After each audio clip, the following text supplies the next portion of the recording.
இந்த எக்ஸ்ட்ராங்கிற வார்த்தை வந்து அது ஒரு மந்திரங்க. அது அந்த எக்ஸ்ட்ராங்கிறத நம்ம கரெக்டாக நம்ம வந்து பயன்படுத்தினா வாழ்க்கையில் ரொம்ப நல்லா இருக்கும். ரொம்ப சிம்பிள். எக்ஸ்ட்ரா பேசக்கூடாது, எக்ஸ்ட்ரா சாப்பிடக்கூடாது, எக்ஸ்ட்ரா தூங்கக்கூடாது, எக்ஸ்ட்ரா புகழக்கூடாது, எக்ஸ்ட்ரா திட்டக்கூடாது, எக்ஸ்ட்ரா அட்வைஸ் பண்ணக்கூடாது. எல்லாம் இந்த எக்ஸ்ட்ரால வந்துட்டு நிறைய விஷயம் இருக்குங்க. அது வயசாக ஆக எக்ஸ்ட்ரா உப்பு சாப்பிடக்கூடாது, எக்ஸ்ட்ரா சுகர் சாப்பிடக்கூடாது, எக்ஸ்ட்ரா நடக்கக்கூடாது, எக்ஸ்ட்ரா திங்க் பண்ணக்கூடாது.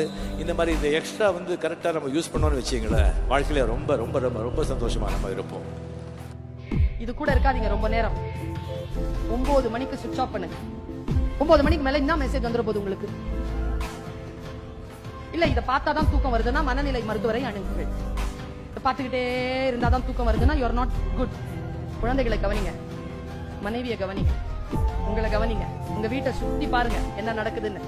நான் என் வீட்டுக்காரர்கிட்ட நான் நிலத்தை பத்தி பேசிட்டு இருந்தேன்னா உடனே இதுல வருதுங்க. எல்லா ரியல் எஸ்டேட் விஷயங்களும் இதுல வருது.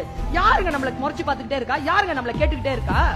ஒரு 10 நிமிஷம் 15 நிமிஷம் அதனோட நீங்க டைம் ஸ்பெண்ட் பண்ணலாம், நாட் பேட். ஆனால் அதனோடய வாழ்வது 9 மணிக்கு மேல சுவிட்ச் ஆஃப் பண்ணுங்க. நான் என்ன வைஃபை இருந்தாலும் மோடம் எல்லாம் சுவிட்ச் ஆஃப் பண்ணிட்டு தூங்குங்க. யாராவது நம்மள பாத்துக்கிட்டே இருக்கணுமா?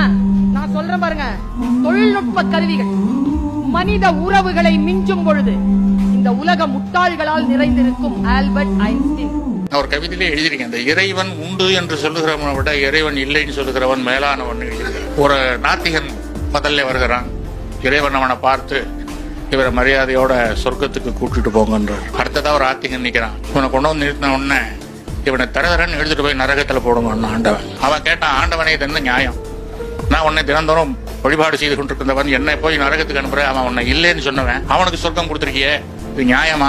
ஆண்டவன் சொன்னா, அவன் இல்லைன்னு சொல்லிட்டு அவன் வேலையை பார்க்க போயிட்டான்டா யோக்கியன், அவனால எனக்கு எந்த தொந்தரவும் வரல, நீ என்ன உண்டுன்னு சொல்லிட்டு உண்டு இல்லைன்னு பண்ணிட்டியடா, என் பேரா நீ பண்ண அக்கிரமம் கொஞ்சமா நெஞ்சமா, உன்னை கொண்டு போங்கடா நரகத்துக்குன்னு சொன்னதா அவர் கவிதை எழுதியிருக்கிறேன். உண்மை அதுதான்.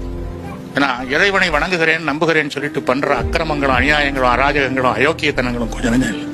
இதெல்லாம் நாத்தியர்கள் பண்றத எவனாவது நாத்தியன் கோயிலை அடிச்சிருக்கானயா? ஒரு ஆத்தியன் தான் அடிக்கிறான், நாத்தியன் தான் மூடணும்.